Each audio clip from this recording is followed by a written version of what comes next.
Thank you, Paired, for sponsoring today's episode. To go to bed at night and not to know if your sister is alive or dead is killing me inside. I gotta try to keep my family together, keep them strong. Somebody's got to know an answer and give it sometime. We can't go on like this. We're fighting amongst ourselves. Closer to home, a family still searching for answers. 28-year-old Niqui McCown was last seen in 2001 after telling her mom that she was harassed at a nearby laundromat. My mom said, "What's going on, Niqui? What's going on?" She said, "Well, you're an attractive girl. You know, things like that happen. Guys do that." She said, "Just go get your laundry and come bring it back here. You can dry it here." She did her laundry every Sunday right down the street from my house. McCown was just weeks from her wedding and had a 9-year-old daughter. There's no way that I could see her getting cold feet. Former Trotwood police officer Tommy Swint, recently named as a person of interest in the disappearance of his former friend, is trying to clear his name. People that they thought was friends with Niqui, they spoke to him, and it's a lot of them, you know. So that's why they spoke to me, because I was a friend of her. Tommy says he worked with Niqui before she disappeared back in 2001 and was last questioned by Richmond police 5 years ago. We would like to have something else to work with when it comes down to solving this case, but it looks like we're either going to have to rely on the public or some other information to do that. We want to answer. And Niqui, if you were out there and you hear me, I love you and I will not stop looking for you.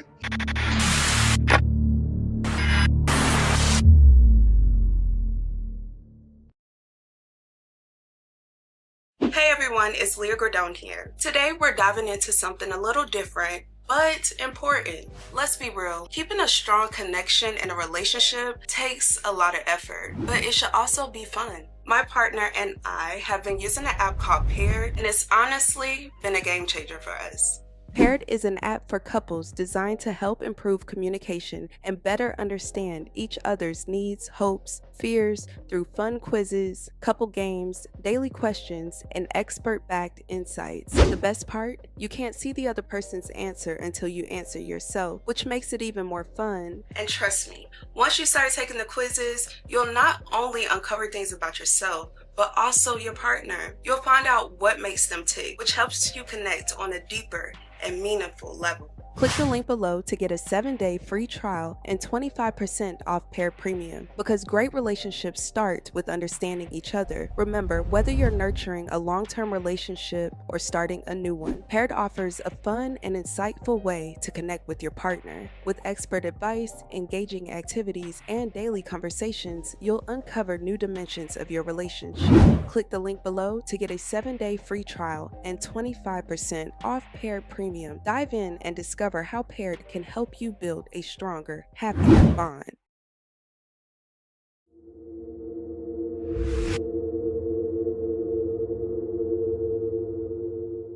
Marilyn Niqui McCown, born on January 6, 1973 in Richmond, Indiana, she grew up in a large, close-knit family known for her vibrant personality and infectious laughter. Niqui dedicated herself to her 9-year-old daughter, Peyton, and worked as a corrections officer at a local prison. She pursued further education with aspirations of working for the U.S. Marshals Service, or FBI. Her family described her as someone who always looked for fun things to do and maintained a close relationship with her siblings. And her life was full. She was a mother. She worked at a prison. At one time, she was a hostage negotiator, and she was a guard. Her life was full, and there's no reason why she would just walk out. Niqui's life appeared to be on a positive trajectory, especially with her upcoming wedding to Bobby Webster, her high school sweetheart. Niqui and Bobby's love story began in high school, where they dated during their teenage years and formed a strong bond. After high school, Bobby moved to California and they lost touch. During this time, Niqui entered a relationship with Stephen Johnston, with whom she had a daughter, Peyton. However, by 1997, Niqui and Bobby reconnected when he returned to the Richmond area. Their old feelings quickly resurfaced and they began dating again, eventually leading to their engagement. We were together for about 3.5 years before I moved to California, and then I came back. We got back together the minute I got back, it seemed. from California, and it went on from there. Yes, she knew me inside out, and she just, even now, puts a smile on my face. Having those memories of her still puts a smile on my face. Niqui and Bobby's wedding was set to be a beautiful celebration of their love. They had chosen a venue and were busy with the final preparations. Niqui had picked out her wedding dress and was looking forward to walking down the aisle. The couple attended pre-marriage counseling and were actively involved in planning their big day. Scheduled for August 18th, 2001, her family and friends felt thrilled for her, and she seemed ready to start a new chapter in her life. However, 3 weeks before the wedding, Niqui disappeared without a trace.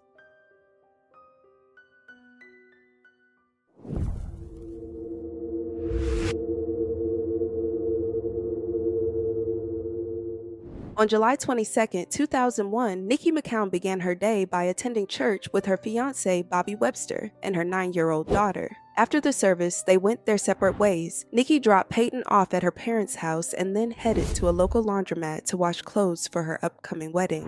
Niqui felt uneasy due to 2 men who were harassing her. She mentioned this to her mother, Barbara McCown, when she briefly stopped by her parents' house to drop off some laundry. She did her laundry every Sunday right down the street from my house. She would have just been sitting at my house waiting for her laundry to get done. We just hung out. That's what we did. She said they just won't leave me alone. And my mom said, "What's going on, Niqui? What's going on?" She said, "Well, you're an attractive girl. Things like that happen. Guys do that." She said, "Just go get your laundry and come bring it back here. You can dry it here." After leaving her parents' house, Niqui returned to pick up her clothes. This was around 3 p.m. and it was the last time anyone saw her. Meanwhile, Bobby was busy with wedding preparations, meeting his best man at a local tuxedo shop to get fitted for his wedding attire. When Niqui didn't return home that evening, Bobby initially assumed she was still out shopping with friends, as she often did. However, as the hours passed with no sign of Niqui, he grew concerned. He contacted friends and relatives, hoping someone had seen or heard from her, but no one had. Watching TV, and I got lost in that TV show, so I got kind of lost on time. It's assumed that she was over at a friend's, just, chatting away about the wedding and, doing extra shopping too. I assumed she was out spending more money than we were agreeing to spend, I guess. She liked to shop.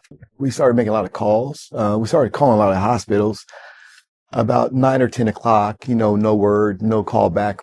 Niqui also failed to pick up her daughter that night, which was a major red flag for them. By the next morning, when she didn't report to work, they reported her missing to the Richmond Police Department. And they told us it was too soon, because at that point, I guess you had to wait 72 hours before you could report somebody as an adult missing. And for that reason is because they are allowed to make a decision just to come and go as they want.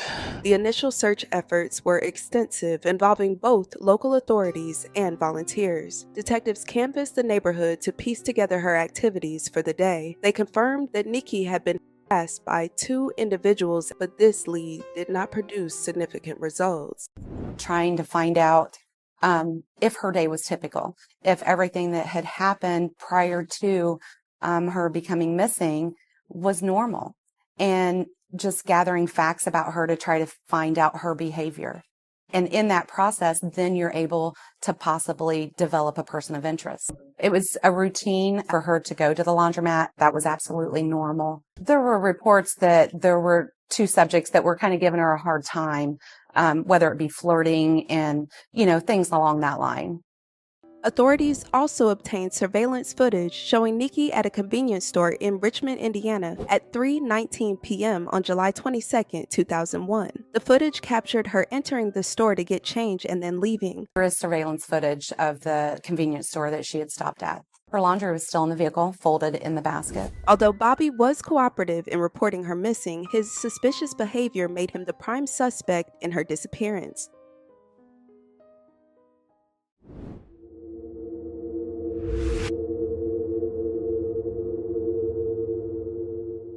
Bobby, Niqui's fiancé, was initially a prime suspect due to his suspicious behavior following her disappearance. According to her sisters, he would be a little too prepared for camera interviews, which raised concerns. We were doing the searches, of course.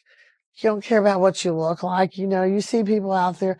We were a mess. I mean, if you see some of the photographs, you'll see this, but he was always the clean person. He was always dressed up, I guess, ready for if he was on camera. I could care less how I look, you know. If I'm looking for my sister, I'm looking for my sister. They also allege that Niqui received a threatening note from one of Bobby's family members warning her not to marry him. I often wonder if someone he knew may be involved in my sister's disappearance, because my sister and his family didn't get along. I thought maybe it was someone close to him and he was trying to protect them. There was a letter written to my sister prior to her coming up missing, and it was from a family member of Bobby, and it threatened her.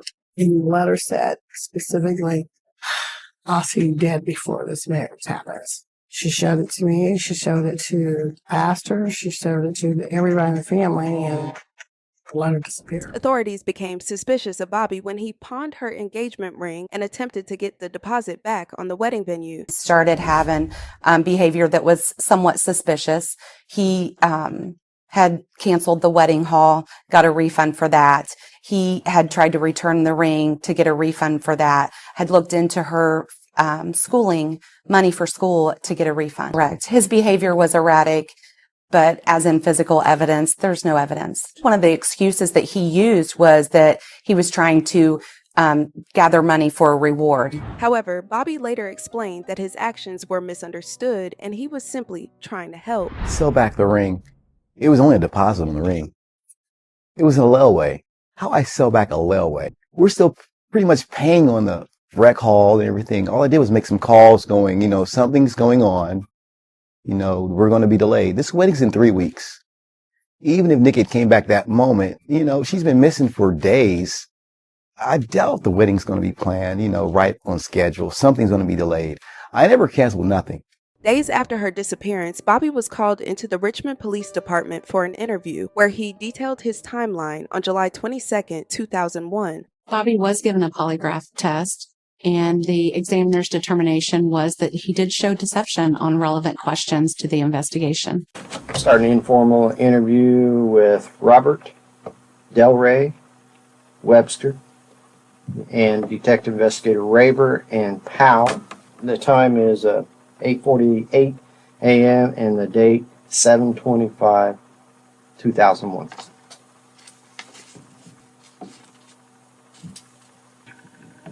And we had a couple things in mind after church service, and that was to give the music notes, that is the words, to the pianist, which is the Reverend Son. So we were going to like take care of any extra little running around we had to do. Well, she decided, well, let's just go home and knock out, you know, our little knick-knack details before we go, as far as, you know, laundry and stuff like that. Well, she said she was going to do laundry, and I got a call on my answering machine from my cousin Billy Webster, who's in the wedding. And I had made arrangements with him to go to the mall about 2 o'clock. So I got off church, and it was about 1:30. I still have the message on my machine. And he just stated, you know, don't forget, don't leave me, you know. I know you're hectic running around and stuff, just don't, you know, forget about taking me out to the mall. Right. So I said, all right. She said to me, well, I'll do laundry. And so that way I can take care of, you know, taking Billy out. I had planned to take him to the mall to get size for his tuxedo. Well, she said, I'll just take the truck. That way I can take the car. Because my truck's a real piece of crap, you know. The Jimmy? Yeah. It doesn't run real good. We don't even commute in it anymore. We used to. Does it run all right? It runs decent, but I just don't trust the tires on it. It doesn't die or anything like that. Good. Okay, I gave her a $10 bill because she said she didn't want to go to the ATM. I gave her a $10 bill, and that's how she ended up breaking that. That's how she ended up on the surveillance tape at the village pantry.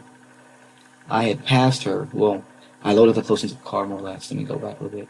I loaded the clothes into the car because we were upstairs, and I'm stronger than she is, so I carried the clothes downstairs for her.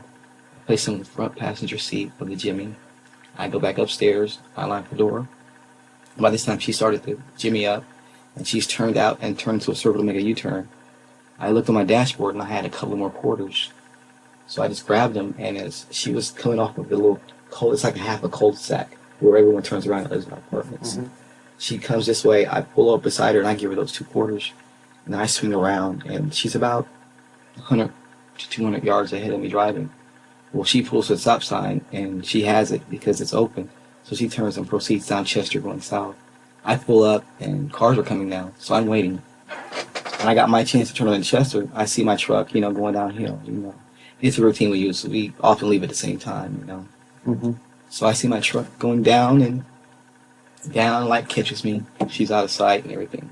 Well, I proceeded up 8th Street, and I get all the way to E. My cousin, he just broke up with his girlfriend. Billy? Yeah. And he was staying with his mom, which is on 11th and, I want to say that's J Street. So I pull up there and look for his car. I don't see it. I then proceed over to 12 and go north down 12, and I'm going to check over his girlfriend's house because she moved in with her mom. They lived together, but they separated. The lease was up. They both moved back in with their parents.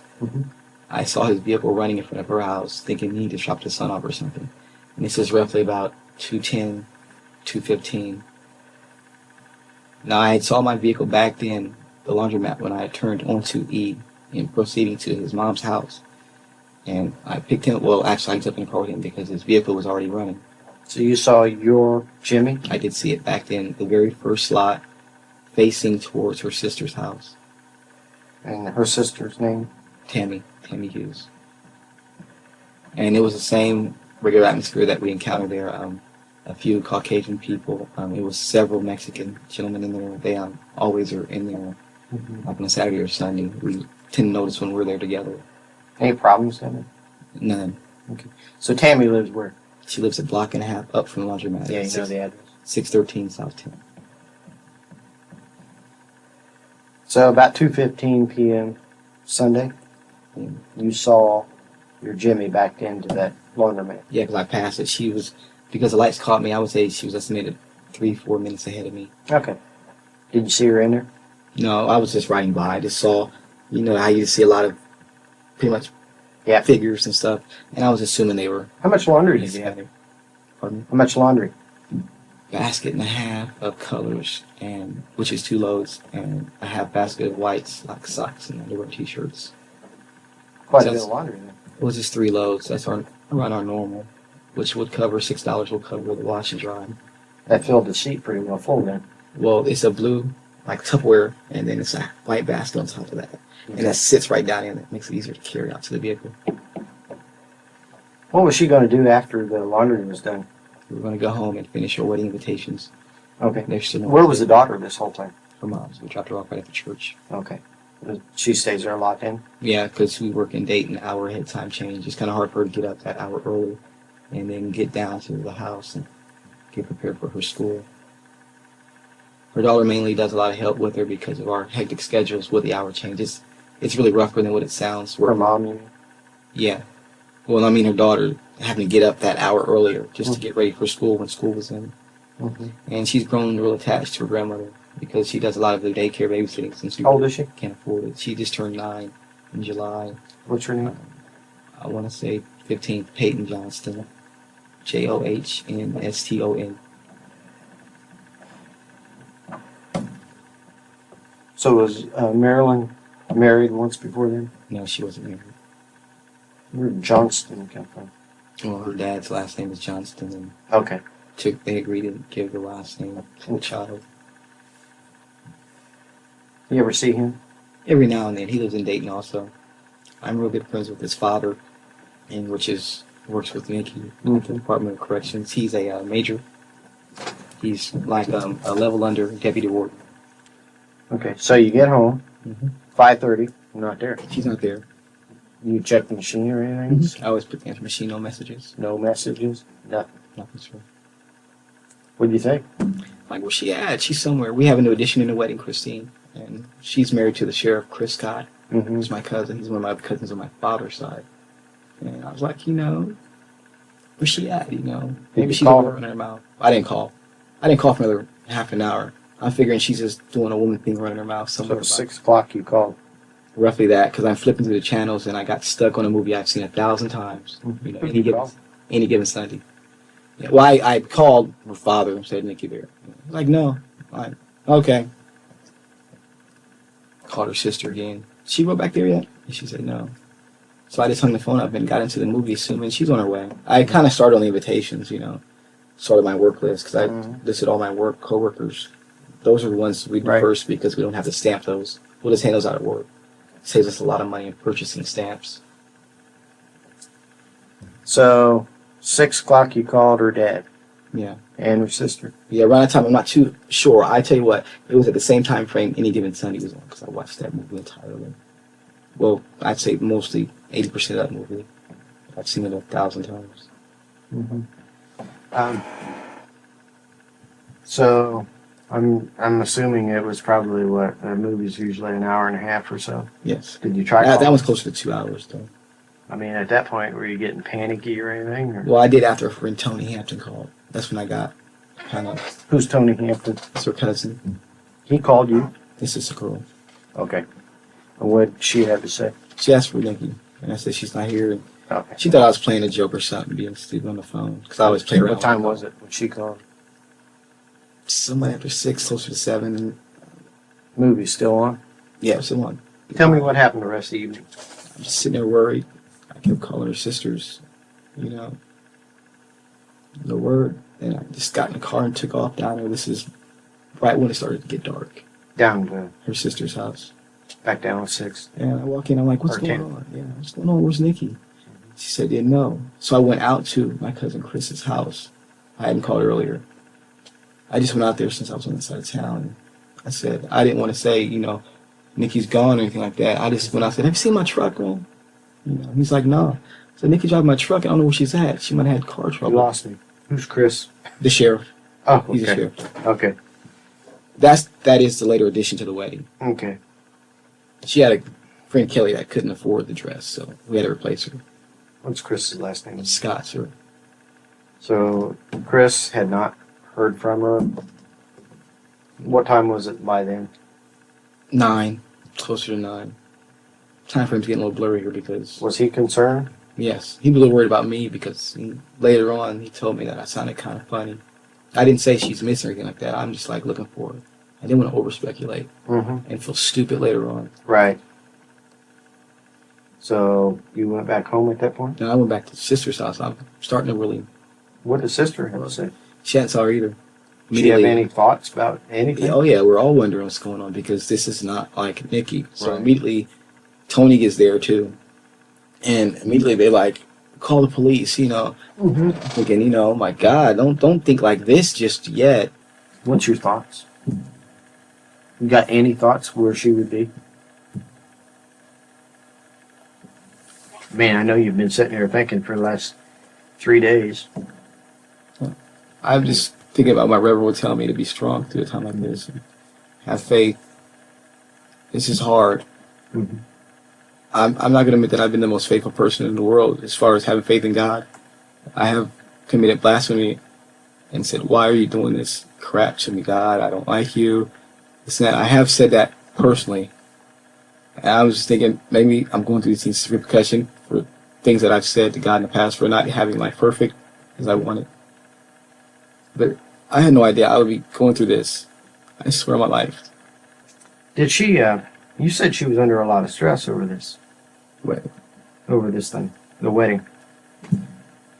I mean, there's a lot of things that a lot of different people do, and I don't know. I'm not going to assume that she had cold feet. I'm tired of hearing people say that. I'm not saying. That's not what I was even going to indicate. I keep hearing cold feet. Maybe it's another guy. I've heard every possible from your family? slap in the face just from friends or people. They were trying to help and they mean good. But no, you told me she was under a lot of stress in this. And a lot of brides get stressed. My first marriage, I haven't had a chance to analyze different levels of stress with brides. I'm just assuming that what she's going through is a normal woman thing because you hear married guys go, man, wait till a week before the wedding. Well, I mean, we're about a week till the wedding, right? It's about 3 weeks. 3 weeks. Would there be, now I don't know what kind of stress you said she was under here. Could she be under enough stress that she decided to take a day or so away from here? She wouldn't do me like that. She would do me or her child like that. Or her job. That's her source of income. She ever miss any time? Work. Or is she one of these workaholics? never missed, but I mean, she takes her personal days. Being a city employee, state employee, they get certain days off. Her time she's had in, she gets extra, 4 hours every paycheck on personal time. Anybody that she might have called or anything? I'm just trying to see. You've done some things you didn't want her to know about. As far as the ring, well, it's sort of a surprise, So she may be doing something she didn't want you to know about. Okay? And that could have put her someplace other than the laundromat. You know what I'm saying? I mean, let's say she went out. I realize what you're saying. So that I want to check all these out. It may be a dead end, but I'm going to check it out anyway. This thing says she was wearing some jewelry, too. Or a white gold bracelet. It was a small one. She had that on? White gold. She usually wears it. I didn't check her. I know she took her wedding ring off. Why don't you check? She took her wedding ring off? Because before she went? It's not properly sized. Mm-hmm. And periods kind of make her want to gain if she doesn't get sized because it fits, but it's not snug. So she took it off that day? She always takes it off for laundry. So it's still at home? It's my neck. Okay. This white gold bracelet, do you know for a fact if she had that on or not? I know she had on when we went to church. I mean, she had her that arm day. on a day. Yeah, Sunday. I was playing with it. When she left for the laundry, if you remember. I don't remember seeing it that Sunday. Would you know where it would be in the house if you went home? Yeah, she has a little corner of Why don't you check that? See if it's there. I mean, because we've got that down here, and it might be something we don't want to pull out. See, this goes over nationwide. I don't know if you knew that, but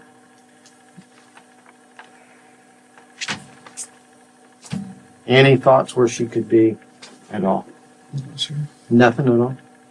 I mean, give me a... I don't want to sit and go, maybe another guy. I do hope it's another guy. I can deal with that pain. Mm-hmm. Pain that I can't deal with is not knowing. I don't know if she's hungry. I don't know if she's...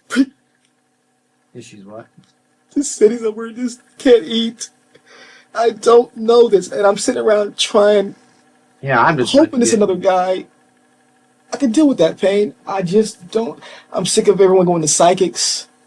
Oh, they've done that too? It's okay until the phone rings at her sister's. I can't stay at my house. Mm-hmm. It's okay until the phone rings.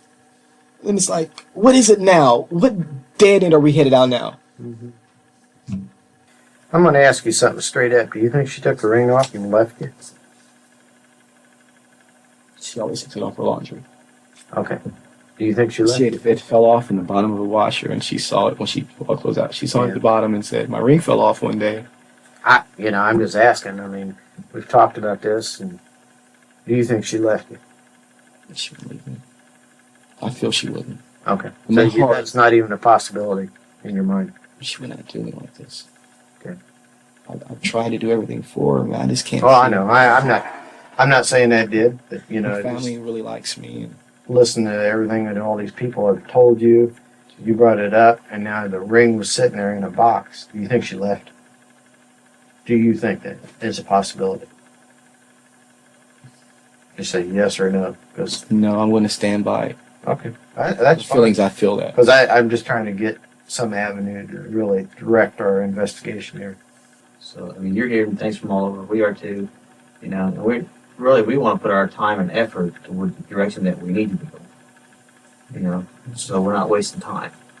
We will follow up where we have to. You know what I'm saying? So that's why we keep on picking your brain. Because man, you're the one that lives there all the time.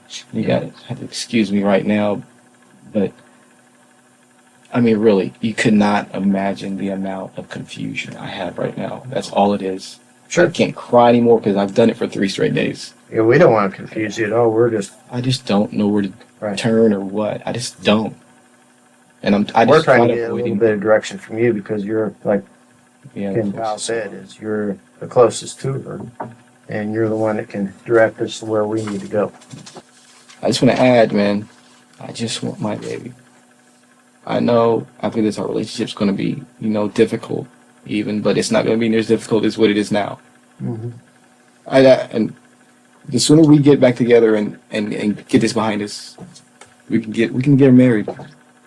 We're going to have a wedding, man, because I guess still got the invitations on the table, and we still got time. We're going to get married.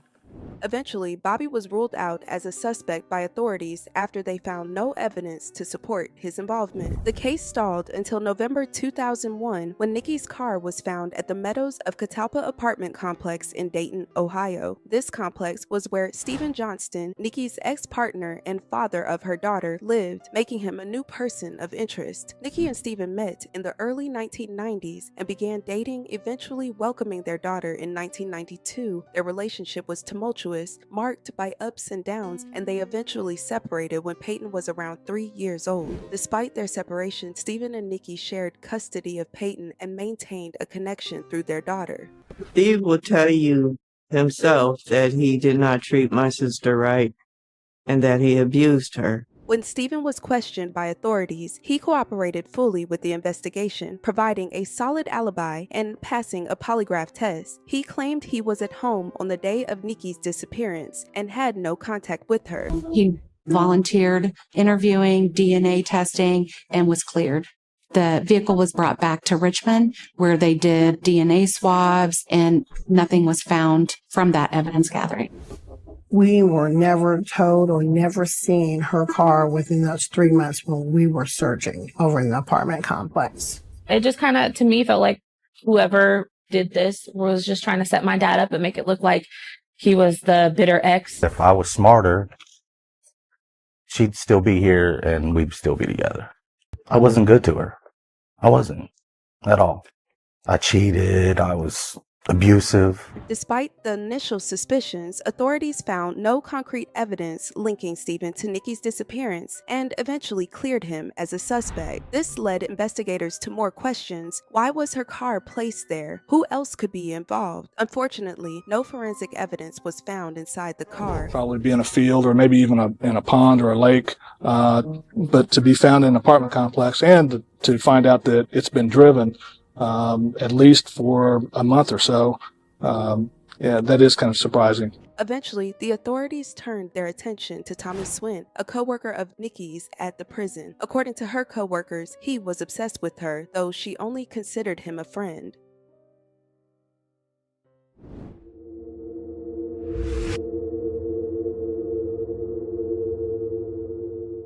Tommy Swint, born in 1966 and raised in Alabama, later moved to Dayton, Ohio, where he had relatives. His background includes military service and work as a corrections officer and law enforcement officer. He joined the Marine Corps in 1986 and was stationed in Japan and Panama. However, in December 1989, he went AWOL and fled to Dayton. He was arrested and returned to Camp Lejeune, North Carolina in June 1990, and subsequently discharged from the Marines under other than honorable conditions. A longtime girlfriend, Antonia, revealed that she obtained a temporary restraining order against him in the 90s due to threats he made against her and her family. In 1994, Niqui started working at the Montgomery Education and Pre-Release Center as an accounting clerk. The same year, Tommy began working there as a corrections officer. Niqui's sister, Amanda, revealed that the two went on a single date, but Niqui only saw him as a friend and let him down easy. Despite this, Tommy continued to pursue her over the years, even trying to give her his debit card to max out, as revealed by a coworker on the show, Still a Mystery.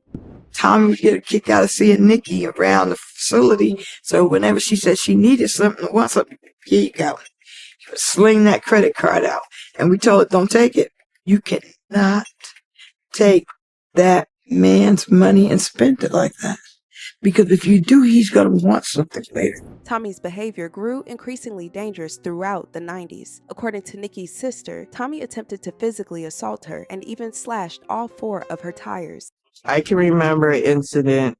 I stopped by her house. When I got close to the door, I heard some screaming. Instead of knocking on the door, I just went on in. And Niqui's sitting on a big, love seat. Her foot is in Tommy's chest, and he's leaning over and he's like, help me. He's trying to I said, get off my sister. And he started chasing us both around. And then he kind of chuckled and said, oh, I'm just playing with you guys. And then he left. I always wonder, what if I wouldn't have walked in there? This behavior did not stop when Niqui found new love. When it was revealed that Niqui was getting married in 2001 to Bobby Webster, Tommy reportedly sent lingerie as a gift to her bridal shower, which took place shortly before her disappearance. On her bridal shower, I remember him sending her some lingerie, which I thought that was kind of weird. Like, if this is just your friend, why are you sending her lingerie? Investigators soon discovered that Tommy wasn't just obsessive, he was also violent. They wanted to talk to him, but when questioned by Richmond police, he denied any involvement and maintained his innocence. I didn't think I was ever going to get down here. And then I got lost, of course. Yeah, we went to the Y, we went to the left of the Y instead of the right of the Y. Tommy, you need to go to the bathroom, or if you want some water, anything else to drink, or anything? You good? Okay. Coffee? No. Does that girl look familiar to you? Never date a girl that looked like that? Not that I did, no. Antonio looked like that? No. Nobody that you've ever dated looked like this gal right here? No. If I told you your name was Tina, would that ring a bell to you? Not at all. What if we told you we had evidence that would tie you? I wouldn't believe it. You talking about tie me to her? I mean, is she alive or dead? She's dead. Oh, I wouldn't. Well, What if I told you we had your DNA off her?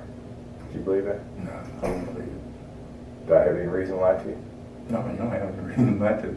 And you've been in law enforcement long enough to know that if I'm willing to come all the way down here from Dayton, Ohio, it's not certainly because of the beautiful Alabama weather. I'm coming down here for a reason. Yeah. That's a fair statement, wouldn't you think? I would think so. And the reason is because we're not, you killed her. So what now? That you killed her. Are you stating that I killed her? I'm asking you, did you Oh, kill no. her? Okay, I don't if even I'm know telling you that we have evidence that says that you did, what do you have to say to that? Well, I have nothing to say to that. I mean, there's nothing I can say. And like Rick was saying, obviously there's a reason why we're here. Yeah. Okay, we just didn't, go, okay, point me to this person. Okay, we're talking about a homicide that happened in 1991. And Okay, I certainly didn't pick Tommy Swint's name out of a hat, because I had never met you before until that day that I seen you at your house on Poplar. Okay. And because of this degree of scientific certainty that we have nowadays with the crime labs the way that they are, I mean, that's the only way that I knew who Tommy Swint even was. I mean, I've been in law enforcement for 30 years. I didn't know who Tommy Swint was. I mean, I didn't know you from any other officer. I didn't know you from Detective King. You know what I mean? Mm-hmm. So, I mean, I'm coming at you for a reason, and that's why.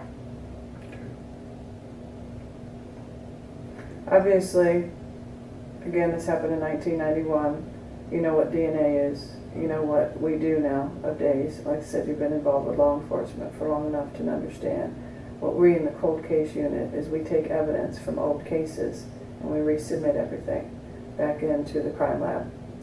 And things that they were able to do back in 91, okay, obviously what we can do now is not what they could do then.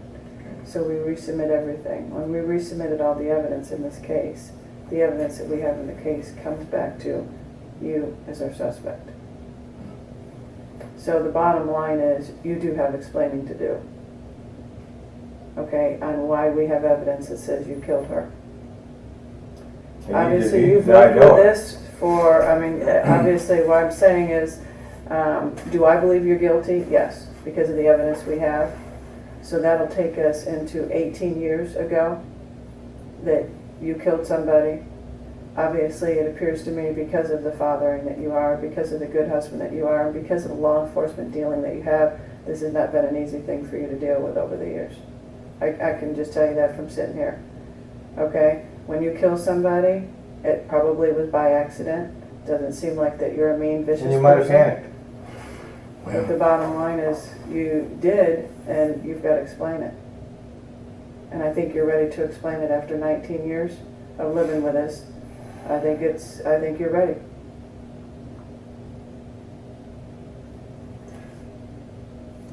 And all due respect. And I understand what your job is. But I'm gonna have to bring this to a close. And I'm quite sure I'll be talking to you again. And why do you want to bring it to a close? Because my attorney wouldn't want me getting into this. Who are you represented by? Anthony Vano. The Vano ID. So you're telling me after 18, 19 years you don't want to talk about this to us? Well, you say this. I don't know what this is. This murder. Well. This murder of her. Okay. Because I believe, like I said, I do believe that whatever it was an accident. It wasn't purposely that you went out that night and said, I'm going to kill Tina tonight, I'm going to kill somebody, with the intent to do it. It happened. It was an accident. You overreacted. And now you've had to live with this. And obviously, and I mean, you could call it a cliche, you could call it whatever you want, but I do believe that after this amount of time that you're looking for a reason to get it off. You've lived with it. It's not an easy thing to live with, because you're not a bad person. Like I said, out of due respect, I want to end the conversation. Okay. This is what's gonna be the situation is you are gonna go home, okay? But I also think that you understand that you'll see us again, okay? And I guess in knowing that, I want you to understand a few things. I'll give you my card. Rick gave you his. You have the opportunity to talk to us, okay? Call Mr. Vanoy. He knows us. I know him very well. I've just got done with a case with him not too long ago. He knows I'm fair. He knows I'm not out to screw anybody. But people do have to have consequences for what they've done. You know, but again, it's been 19 years. How much, you know, you've done well, whatever you've done. We'll be more than happy to sit back down with you. And discuss things with you, okay? And, you know, we have to take everything into consideration when we sit down and talk to you. And that's what we're willing to do. Obviously, your disadvantage or our disadvantage is you're in Alabama and we're in Ohio.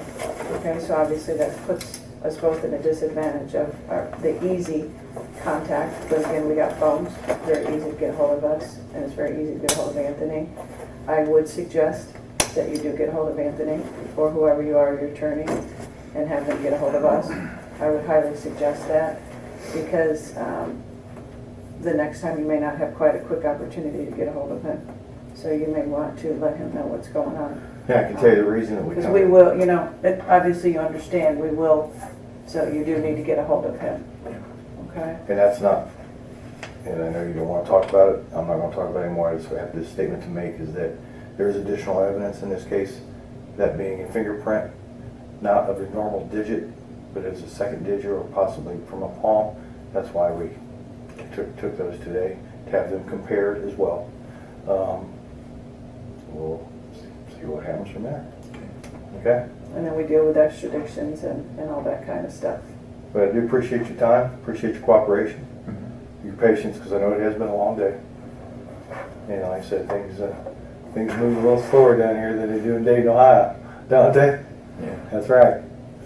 Well, just understand, Tommy, we're trying to be fair as we can be, and we understand and we appreciate your cooperation with us, okay? Because I think you know just as well as I do it, you know, sometimes it becomes, you know, you an asshole, I can be a bigger asshole. And you work the street long enough and you work the jail, that's the way it is. You're an asshole, I'll be a bigger asshole. You cooperate, I cooperate. Yeah. And that's the way it is. If there's no reason for me to be an asshole, I'm not going to be.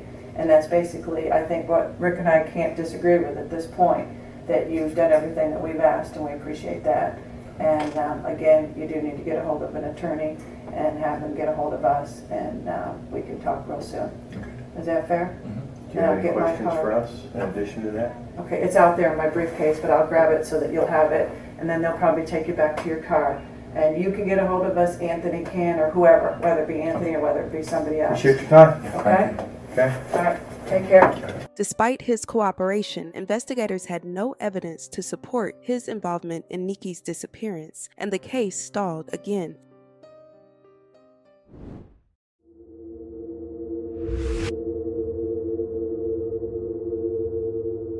In 2007, Richmond police received a tip about Tommy Swint that led to charges in a separate case. During this time, it was also brought to their attention that Tommy was no longer working at the correctional facility. He had started working in the neighboring town of Trotwood, Ohio, as a police officer. Investigators immediately reached out to the chief asking if Tommy had disclosed that he was a major person of interest in Niqui's missing person investigation. So investigators went to the Trotwood, Ohio Police Department and sat down with the chief. We asked them, did Tommy disclosed the fact that he is a major person of interest in our Niqui McCown missing person investigation, and they said he didn't. The Trotwood Police Department gave Tommy the option to resign or be terminated. He chose to resign, but not without a fight. He sued the city of Richmond and its police department, then held a news conference claiming he was never told he was a person of interest in Niqui's disappearance.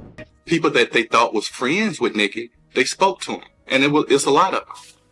So that's why they spoke to me, because I was a friend of her. It was just routine question. Many people at the prison would question. Nobody was told that they was a person of interest or a suspect in the case. Clearly, if something came up in his character that demonstrated that he had a propensity to lie or be dishonest or to hide or conceal matters, clearly the polygraph examination would have revealed that. Actually, I was forced to resign. He said because I didn't mention it, that I was a person of interest in this case. But like I stated to him, Chief, I didn't know that I was a person of interest in this case. I didn't know I was a suspect in this case. The Richmond Police Department fired back, asserting that investigators had informed Tommy he was a person of interest. Tommy's lawsuit against the city and police department was dismissed. However, before the suit was dropped, it made big headlines and Tommy's face was on every newscast and front page in the Richmond, Indiana area. The story reached the neighboring city of Dayton, Ohio, where police received an anonymous tip. Someone had recognized him.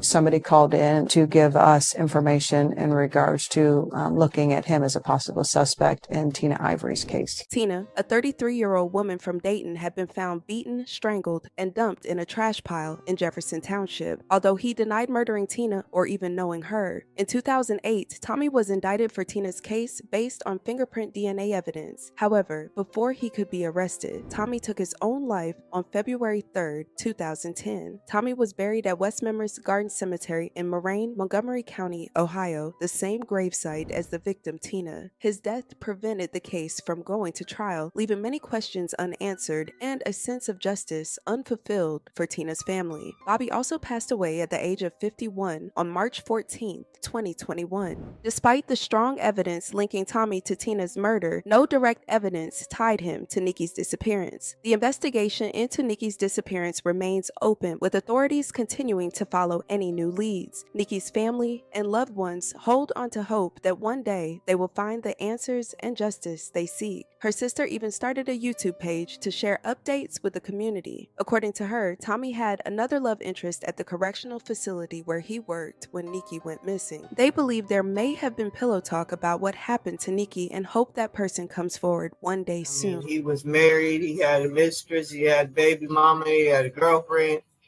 He was all over the place. And there was incidents that I walked in on, like, with Niqui, and things that I have told the authorities that I knew.